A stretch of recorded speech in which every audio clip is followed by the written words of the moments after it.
Hey everybody, it's Jason with the Board Game Mechanics, and today we're going to take a look at a game called Ancient Terrible Things.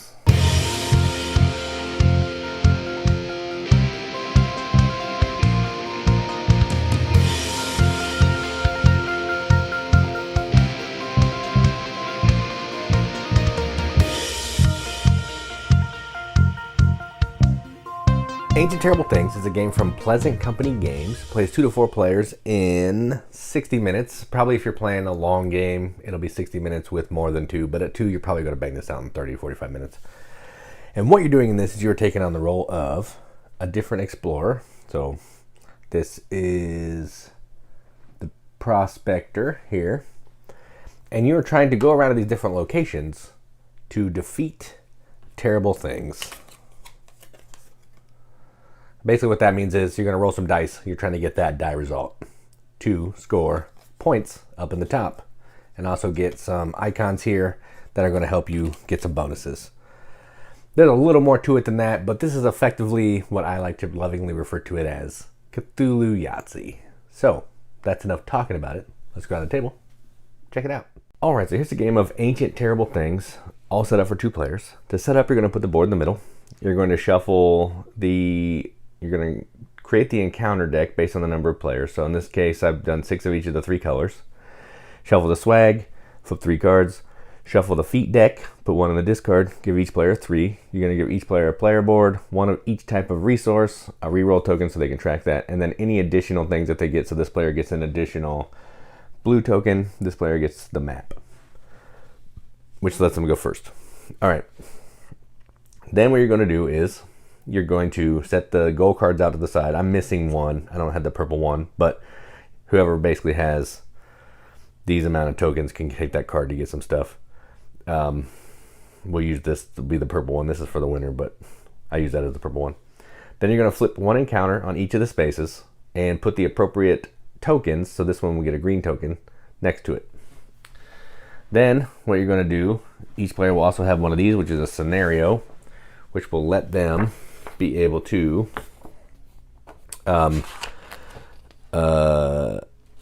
trade their dice for types of goods, which is helpful. All right, now we're going to go ahead and get started. Let me put this here so it doesn't fall down. All right, the game is broken down into, 7 phases.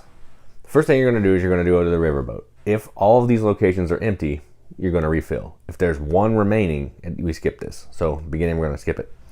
Then what we're going to do is we're going to go to explore. We're going to move to a location with an encounter, take the resource, and then do the thing. So what we're going to do here is, so green player is first.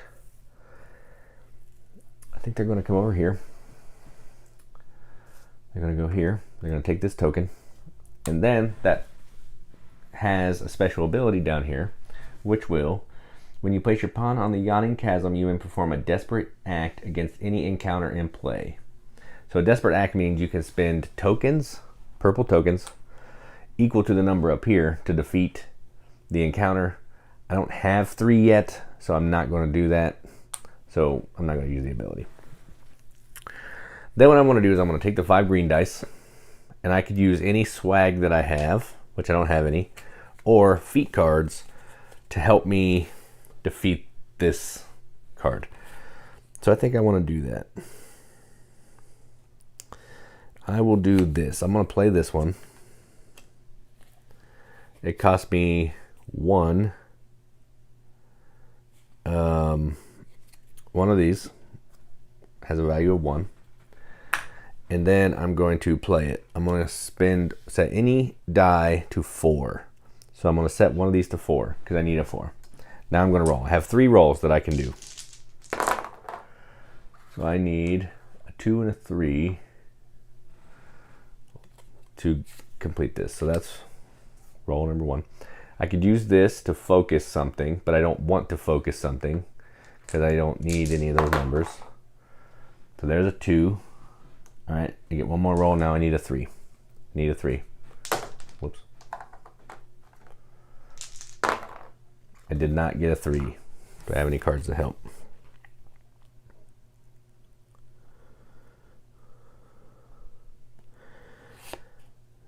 Nope, I cannot do that. All right, so I did not complete this mission.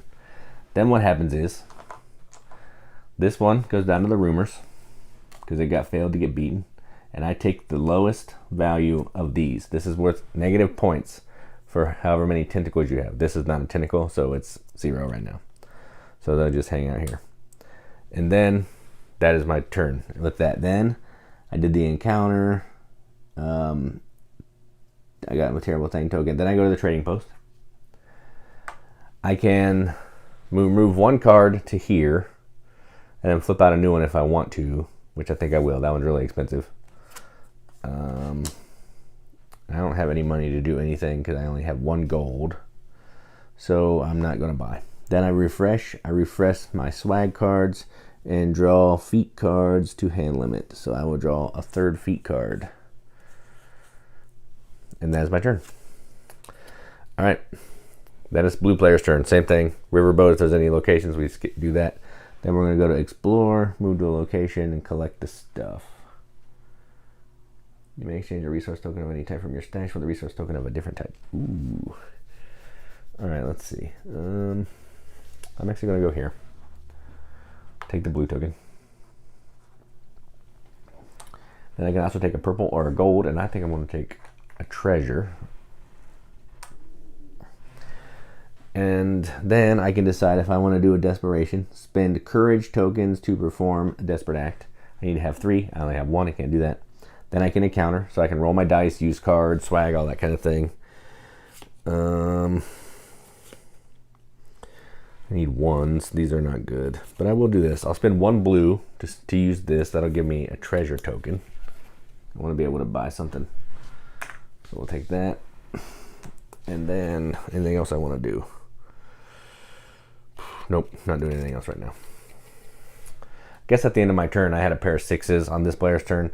So I should have gotten 2 blue tokens. So I'm going to go ahead and take those 2 blue tokens. I forgot that if you can't complete the encounter, you can at least get tokens. So I'll take those. All right. So now they're going to roll. We roll all 5 blue. They need 3 1s. So there's 1. This could be tough. Nothing. Last roll. Nothing. All right, but they have 1-4 plus. They have a 3 of a kind, so they will get 3 purple tokens, which is good. All right, so they'll take these. This card goes away. I get a tentacle. Okay, then I could buy something if I want to. Let's put these face down because that's confusing. Let's see. I'm going to actually buy the camera for 3. So what's this do? Replace 1 basic die in your dice pool with a luck die. Luck dice do not cost focus tokens to re-roll, which is pretty cool. All right, so I'll take that. This is now my card. I spend 3. And this will get refilled. All right. Then we'll go back to there. Same thing. We'll start it over and keep on going. So you're going to keep going like this until one of 2 things happen. Either there are no terrible thing tokens left on the expedition. Game over. Or there are no more encounter cards in the encounter deck to place on the start of the riverboat. So if this deck runs out or those run out, then the game is over. Then what you're going to do, you're going to subtract the total penalties of your tokens. So if this is the only one I had, that's 0. And then you're going to add up, if you have the map, that's worth a point. Any monsters that you defeated have points. They're right there. That's the points that they're worth. Any of these items that you have that are worth points. And then whoever has the most points at the end of that is the winner, and they get the battered journal as your reward. That was a quick and dirty overview, but I think you get the gist of what this game is. And yeah. So that's Ancient Terrible Things. Let's go up the top, see what they think about it. All right, well, that was Ancient Terrible Things. So I don't have any expansions. I don't have anything. I'm even missing a card. But, so this is just the base game that you're seeing here. I know the expansion adds some different colored dice because I have played the expansion once. The first time I ever played it, I think the expansion was involved and it had some different colored dice that I don't have. So yeah, what you saw in this game is effectively what it is. There's a little more that I didn't show you. Like some of these different dice do different things, but they're still functioning kind of similarly where you're going to be spending tokens to re-roll or not.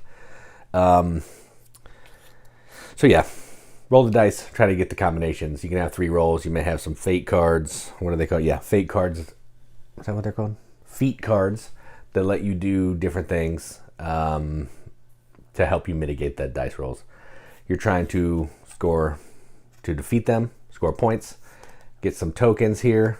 If you can, or get these icons here. If I was the first person to get 3 of these, I would get that bonus card because I had the most. But if someone else gets 4, they would take the card from me. You know, that longest road type thing that's in Catan and all that type of stuff. It's a cool game. It's easy to play. The rule book's laid out pretty well. It doesn't outstay its welcome. I love these here. You need to defeat the monster because if you get up to the high, you get 3 tentacles. That's -3 points, and that's rough. You don't want that to happen. It's a good game. It's fun. I'm not into Cthulhu a ton, but like Halloween time or, you know, someone who's into Cthulhu, this is a game that I really like and enjoy that happens to have the Cthulhu theme that I don't mind playing. So I'm going to give this a BGM Accept the Seal. I'm going to give this a 7 out of 10 on BGG, which is a 3.5 out of 5 wrenches on an arbitrary wrench scale that means absolutely nothing. But we like to give it the games that we enjoy, and that's what I'm going to do. So that is Ancient Terrible Things from Pleasant Company Games. I'm Jason with the Board Game Mechanics, and as always, keep gaming.